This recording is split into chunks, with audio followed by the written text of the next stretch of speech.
Hello everybody, welcome back to my channel if you're new. My name's Ella and I post videos every single week. You should stick around and subscribe and watch my videos if you feel like it. Today's video is going to be pretty exciting because it is all about coffee.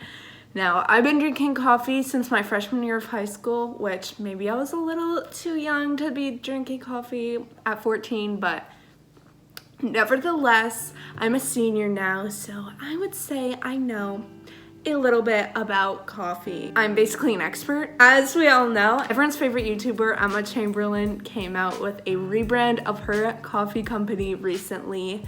And finally, my steeped cold brew bags came in the mail. I am so excited to try these for you, and we are going, guys, this is gonna be so businessy, sciencey, experimenty. We're going to be comparing Chamberlain cold brew to my grocery store cheapest cold brew I could find to, if I can reach it, local coffee that my parents drink, which is what I make my iced coffee out of every morning.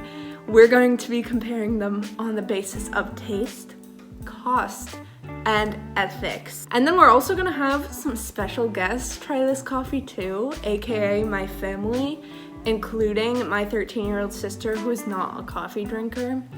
And we're gonna have them review each coffee as well.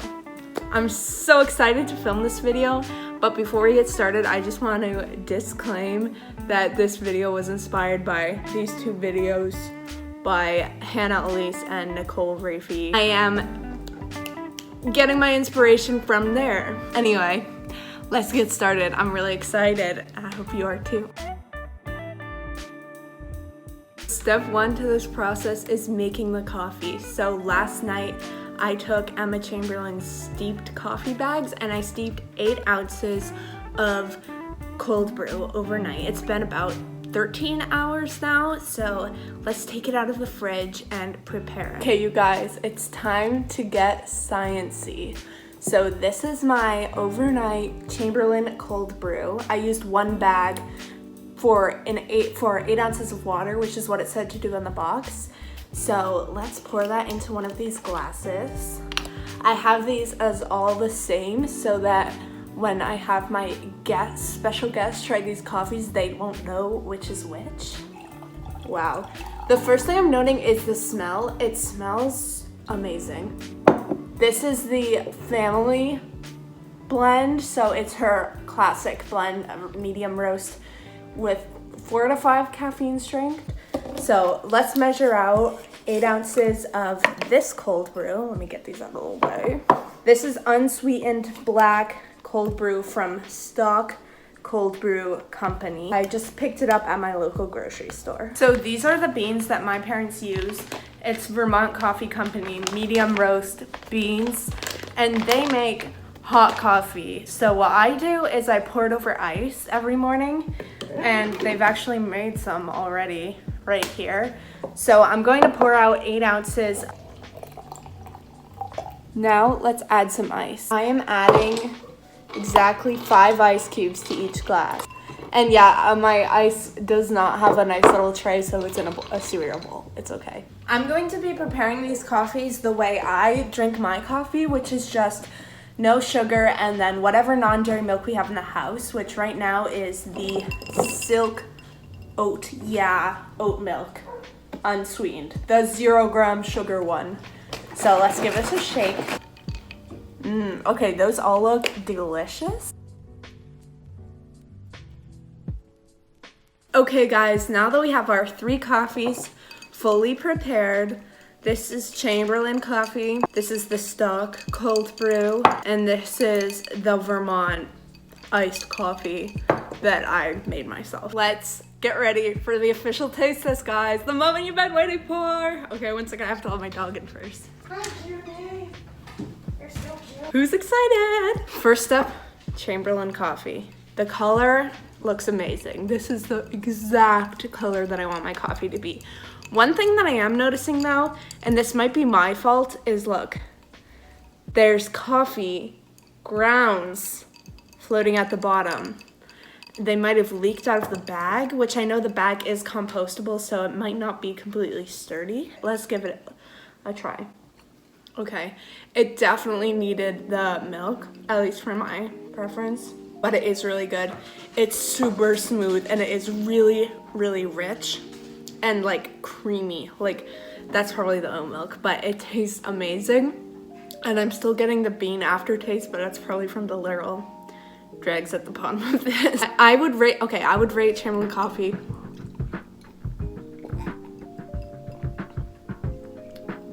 I would give that like an 8 out of 10. Now let's try the stock coffee company. It's not as strong, and it does, if you've ever had the like Starbucks or Dunkin' Donuts like bottled drinks that they sell, it has that distinct flavor that you get from bottled coffee drinks. I don't know how to describe it. It's good, but I wouldn't describe it as like a rich, like full-bodied coffee. It's more of like I don't know.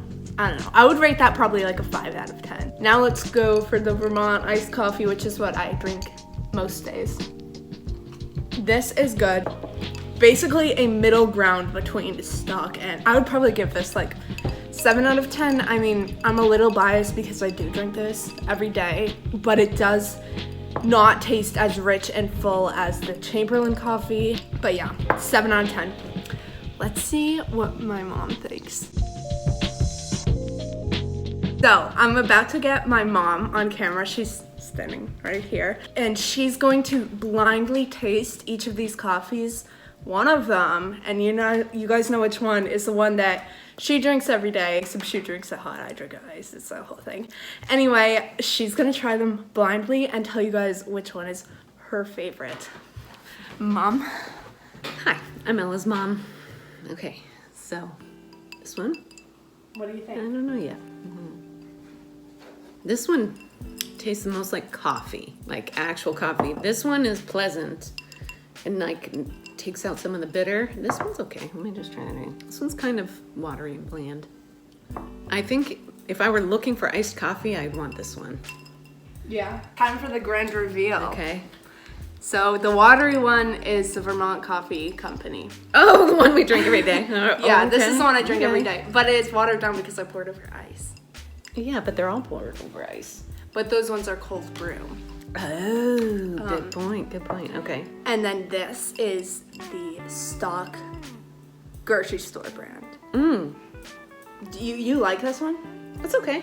Yeah. I was thinking that it wasn't as good because it tastes like the bottle. Like, you know what I mean? I mean, now that you said that, it might be the power of suggestion, but now that Yeah. you said that, I could kind of maybe, it's okay. This one is good though. That's Chamberlain coffee. Yeah. No cheating whatsoever. Didn't know, but I like that one. You like the Chamberlain coffee? I do. Yeah. Well, there you have it. My mom likes the Chamberlain coffee. Okay guys, now for fun, I'm going to have my little sister, Trudy, come here, a non-coffee drinker, test out each of these coffees and tell you what she thinks about each one. It's gonna be a fun time. Trudy, take it away. This one first. I really don't like the smell of coffee. Okay. It's kind of watery. Maybe it looks like there's a lot of stuff at the bottom. That's okay. I don't like the taste of coffee, but it tastes like very watery. What do you rate it out of 10? 5. This one looks the best. It just looks pleasing. It looks like chocolate milk. That's why. This one tastes less watery. It has more rich flavor, I think. This one's like a 7. This one also looks like chocolate milk. That one doesn't. These two do. That one doesn't. That one looks like poopy. I like this one. Which one do you think is Chamberlain coffee? I don't know. You said you liked it, so this one has the least. What does that mean? That means you drink the most of it. Oh yeah. So that probably means you like it the most. Yeah, I'd say either that one or that one because I like that one. This one is Chamberlain coffee. This one is the grocery store brand, and then this one is what I drink every day. This is the Vermont coffee. Yeah. I like the vanilla coffee the best. Because it's watered down, because it's hot coffee. Like, no, you thought this was Chamberlain coffee because you were like, I taste another flavor. no, I do taste another flavor. It's What do you not taste? just like coffee. Did you put different milk in it? Or No, is I it all put the this same? milk in all of them. Oh yeah. Oh, yeah. Shout oh yeah with it. Oh yeah. I like that one. Yeah. This one. Do you want the rest of the cup? No. In 1 year from now, you will be how old I was when I started drinking coffee. It doesn't taste Actually, as bad no, as like it 6 used months to. from You where. started drinking coffee when you were 14. Yeah. I didn't know that. Local baby. Now let's figure out. Yeah, because the next section of the video is gonna be me doing the cost estimate. Pre-film. What So that's what my sister thinks. Oh my god! Which one do you like, Izzy? Izzy, which one do you like? Hey, come here. Taste one. Which one? Pick one. No, don't go off the table. Pick one. Choose one. That one. What? Ugh. Okay, you guys, I'm back from using the math part of my brain to do a complete cost analysis on these 3 coffees to see which one is the most expensive and which one is the least expensive. Secret, the answers probably won't surprise you. Coming in at our least expensive coffee, we have the Vermont cold brew. My parents use a 2-pound or 32-ounce bag of beans from Costco, which costs $20.98 for the whole bag, which according to leverheadcoffee.com is about 164 8-ounce cups of coffee, which works out to about 12 cents per cup black, factoring in the Silk 0-gram sugar oat milk at $3.69 per 64-ounce container. Using 2 ounces of milk per cup of coffee works out to about 11 cents per use in a cup of coffee. So the total amount that this cup of coffee costs, it works out to about 23 cents per cup. Coming in at our second most expensive is stock coffee. The grocery store, this 48-ounce bottle of cold brew cost me $4.42 for 6 servings of 8-ounce cups, plus the 11 cents for the oat milk, works out to about 84 cents per cup. And then coming in at our most expensive option is the Chamberlain coffee, most expensive and also best tasting. The box of 10 steeped bags cost me $23 plus shipping. You use 1 bag per cup of 8 ounces, so that would cost $2.30 per cup black, plus the 11 cents. It works out to be about $2.41 per cup of Chamberlain iced coffee, which, if you think about it, is not that expensive. Like if you were gonna get coffee out as your other option, which I did not include in this video, but the average cost I would say for a cup of iced coffee at like Starbucks or Dunkin' Donuts, it can be around $4 or $5. So $2.41 per cup is not terrible. It's just, compared to the other two, a lot more expensive.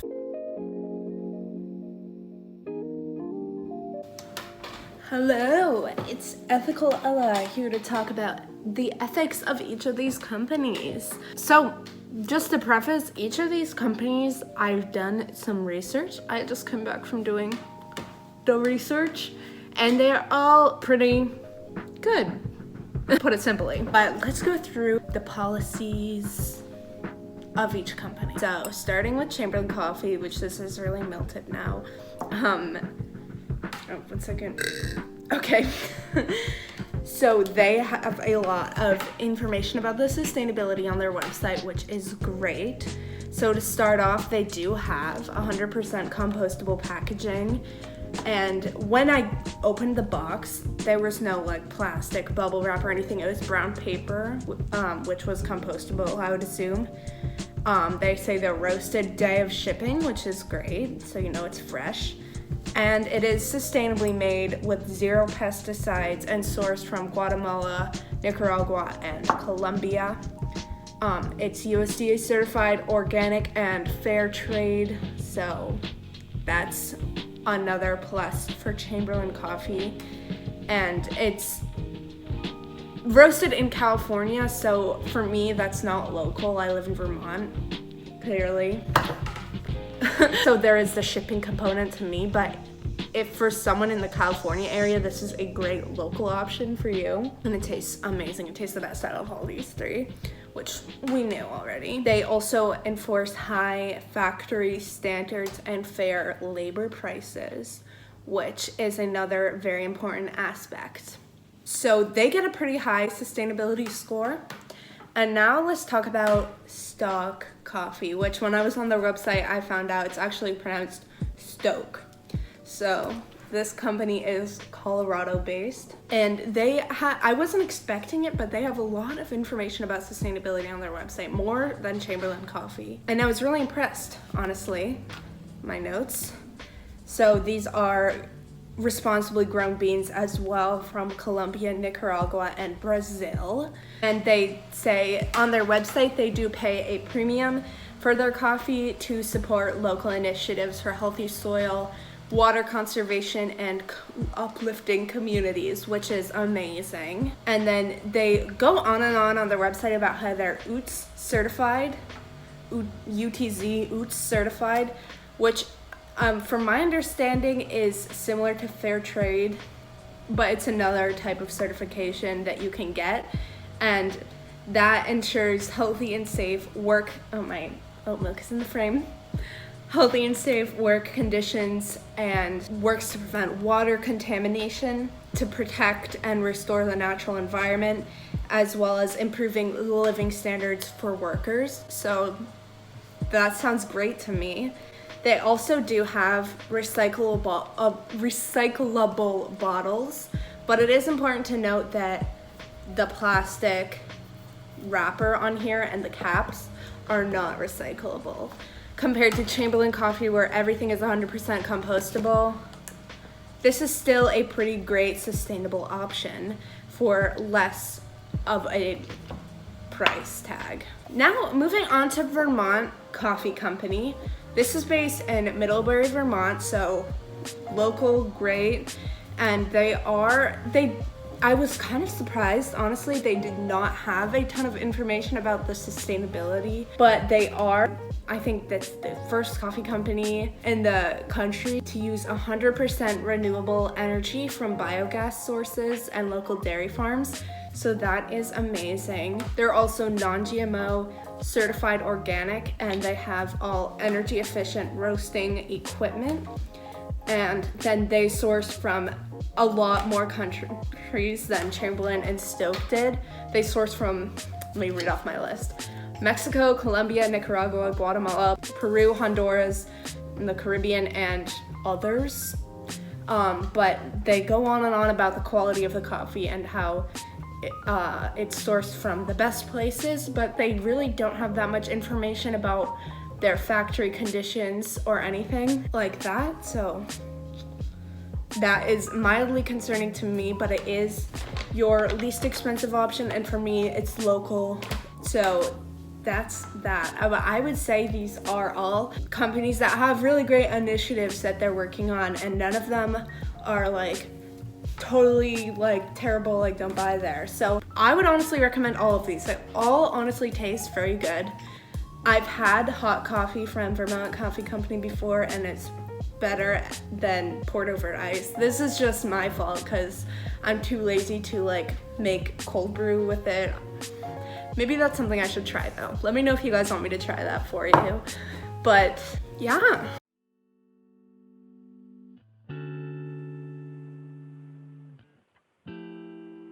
So let's recap. If you're looking for a relatively expensive, sustainably made, and good tasting cup of coffee, any of these are great options for you. If you're in the California area, definitely try Chamberlain coffee because it's so local for you and very nice and sustainable. If you can get Stoke coffee in your local grocery store, that's awesome. That's another great option. If you're from Vermont, I recommend trying out Vermont Coffee Company because it's a local and ethical option for you. So it really depends on what you're looking for. But Chamberlain coffee, is it good? Yes. It is a little more expensive, but compared to a cup of coffee from a fast food place, it's really not too terribly priced. At $2.41 per cup of coffee, literally yesterday or 2 days ago, I went to Starbucks and paid $5 for an iced coffee. So that it is a great option just compared to buying a bag of beans. It's more expensive. Chamberlain coffee does sell beans, but yes, long story short, I would recommend Chamberlain coffee. They are sustainable and they do taste good. And they are relatively inexpensive. Plus, it's a small business. Gotta support my young female entrepreneur, Emma Chamberlain. It's great coffee, and I recommend it. Okay, thanks for sticking around, you guys. This was a fun video, super sciencey, businessy. I did some math for this video, and I did some research for this video, and I spent some money on this video, so give it a like and subscribe and share with your friends. It really helps me out. So I love you, and I'll see you next week. Bye.